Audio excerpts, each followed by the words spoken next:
We have Nina Serrano. She is a Bay Area poet, storyteller, and a KPFA program with La Raza Chronicles and Open Book.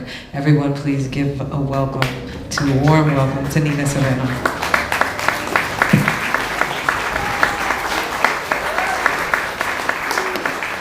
Thank you. In the spirit of internationalism, it's my honor to be able to read to you these words written by Subcomandante and Sergente Marcos in Mexico. It was written in 1999 for Mumia's birthday. Mr. Mumia, I am writing to you in the name of the men, women, children, and elderly of the Zapatista National Liberation Army in order to congratulate you on April 24th, your birthday. Perhaps you've heard of us. We are Mexican, mostly indigenous, and we took up arms on January 1st, 1994, demanding a voice, a face, and a name for the forgotten of the earth. Since then, the Mexican government has made war on us, pursues and harasses us, seeking our death, our disappearance, and our absolute silence. The reason? These lands are rich with oil, uranium, and precious lumber. The government wants them for the great transnational companies. We want them for all Mexicans.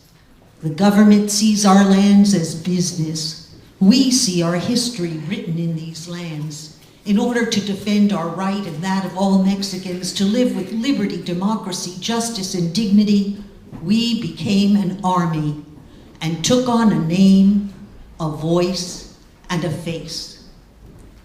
Perhaps you wonder how we know of you, about your birthday, and why it is that we extend this long bridge that goes from the mountains of southeast Mexico to the prison of Pennsylvania, where you are incarcerated unjustly.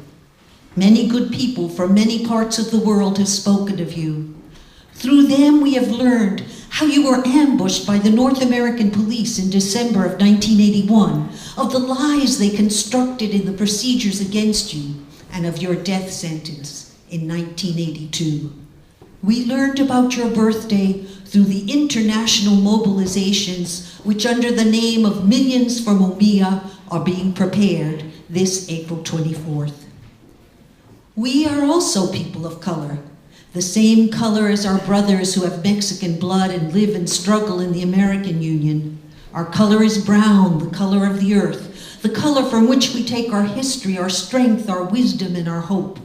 But in order to struggle, we add the color black to our brown.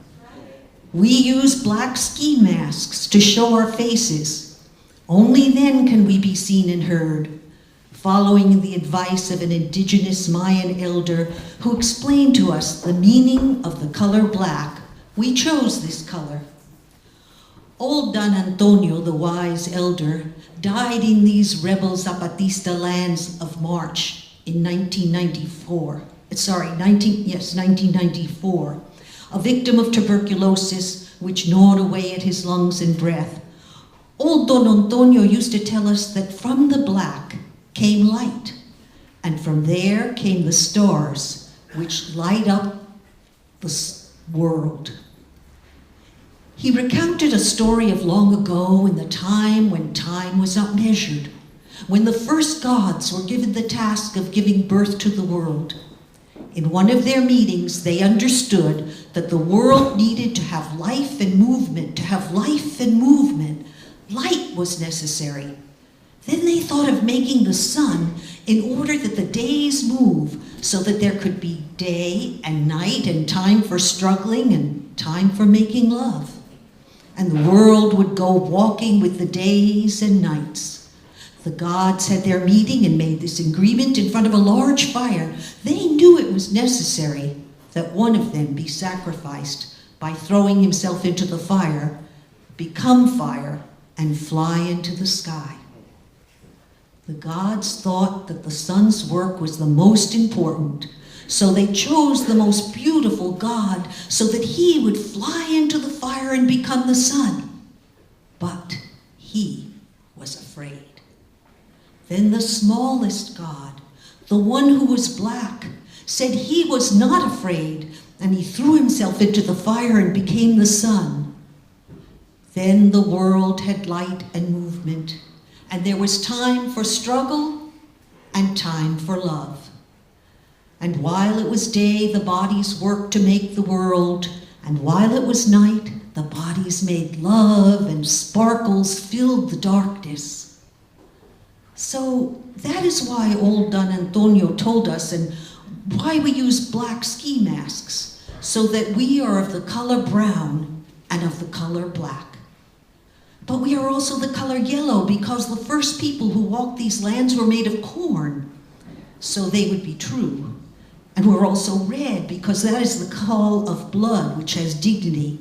And we're also blue because we are the sky in which we fly, and green for the mountains, which is our house and our strength.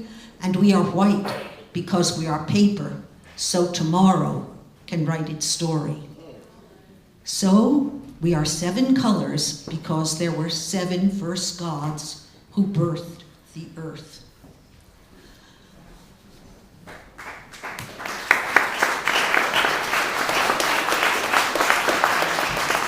Thank you. I just want to tell you his very last. He says, "We've nothing big to give you for your birthday, so it is poor and little, but all of us send you un abrazo, an embrace, and we hope that you gain your freedom, that then you will come visit us.